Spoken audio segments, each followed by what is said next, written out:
Allah subhanahu wa ta'ala, He has told us in the Quran, بعد أعوذ بالله من الشيطان الرجيم بسم الله الرحمن الرحيم وَلَقَدْ ذَرَأْنَا لِجَهَنَّمَ كَثِيرًا مِنَ الْجِنِّ وَالْإِنسِ. Verily, we have designated for the hellfire, Jahannam, kathir, a lot, min al-jinn, from the jinn and ins. This is in Surah Al-A'raf in the 179th ayah, I believe. When you read just this part of the ayah, where Allah subhanahu wa ta'ala is guaranteeing us, is telling us, is informing us for sure there are many from the jinn and insan like us that will be going to Jahannam. If that part of the ayah doesn't raise hair on your body, it doesn't put you in a state where your heart starts to tremble, where your heartbeat goes up, where you awaken from the sleep of daily life, if just that part doesn't, something is wrong. Who are these people? And Allah subhanahu wa ta'ala in this ayah explains their sifat. Who are they? فقال سبحانه وتعالى لهم قلوب, they have hearts. طيب لا يفقهون بها. لهم قلوب, that they have hearts. Allah subhanahu wa ta'ala didn't say لهم دموغ or dimag. Dimag being singular, دموغ being jam'a. Allah subhanahu wa ta'ala didn't say they have brains, but Allah subhanahu wa ta'ala said they have hearts, but they don't understand with them. It's interesting. But what does Allah subhanahu wa ta'ala say? That they have hearts, but they don't comprehend with them. Because there is a decision making in the brain and there is a decision making in the heart. One is a very physical, you can test it in an anatomy course, lab, whatever. And one is a very spiritual thing. Islamically, when you go to the Quran, you will find very few references to the decisions of the dimagh, yani of the brain. But you will repeatedly find about the qulub, the hearts. Here Allah subhanahu wa ta'ala says about them that they have hearts, but they don't understand or comprehend fiqh with their hearts. Lahum uyun, they have eyes. La yabsuruna biha,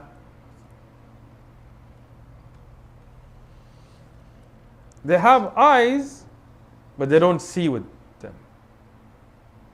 Tayyib, if you look at a kafir, does he not see? Like, if there is a door, does he not see a door? Of course he sees a door. If the sun is rising, does he not see the sunrise? Yes, he sees the sunrise. But what does he not see? Is the greatness of Allah subhanahu wa ta'ala in that sunrise. When you see a child that is born, a kafir sees it as well. But what does he not see is the miracle of birth. And who is the one subhanahu wa ta'ala that designed that child, that ordered that birth, that made that system. I'll give you an example. Allah subhanahu wa ta'ala gives the example of a mosquito.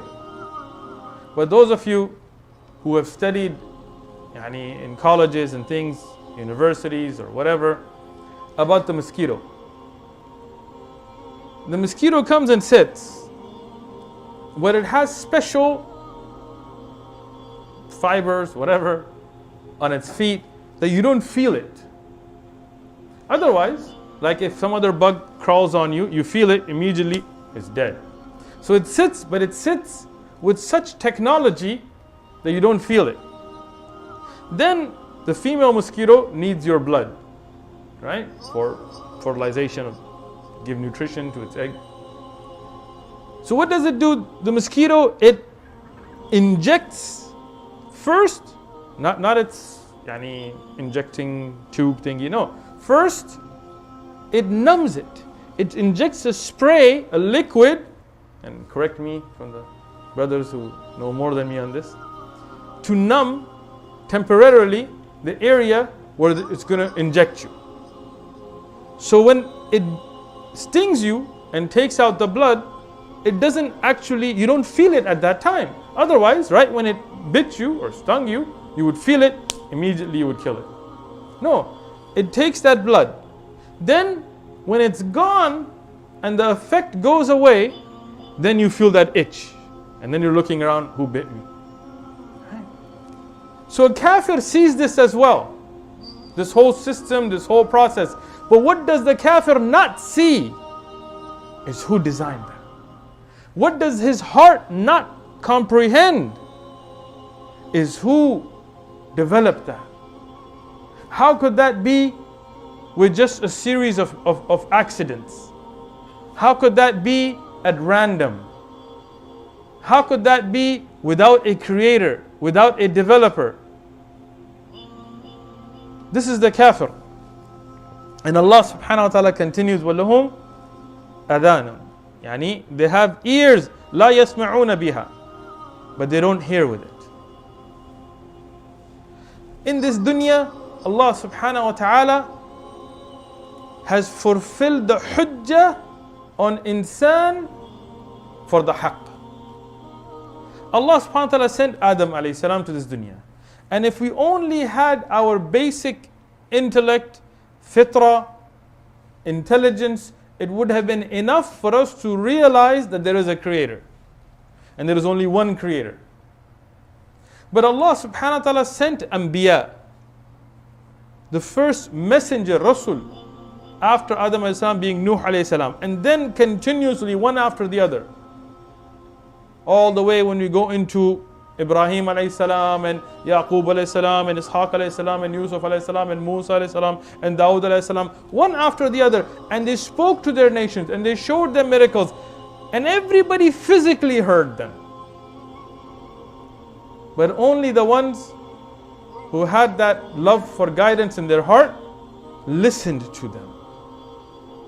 Everybody heard them, but only those with that love for guidance, a pure heart, listened to them. Everybody had ears, but who listened? Allah subhanahu wa ta'ala says about those people, أُولَٰئِكَ كَالْأَنْعَامِ, they are like cattle, بَلْ هُمْ أَضَلُّ. Subhanallah. Allah subhanahu wa ta'ala says that they are like cattle, not even bahaim, but cattle. But worse.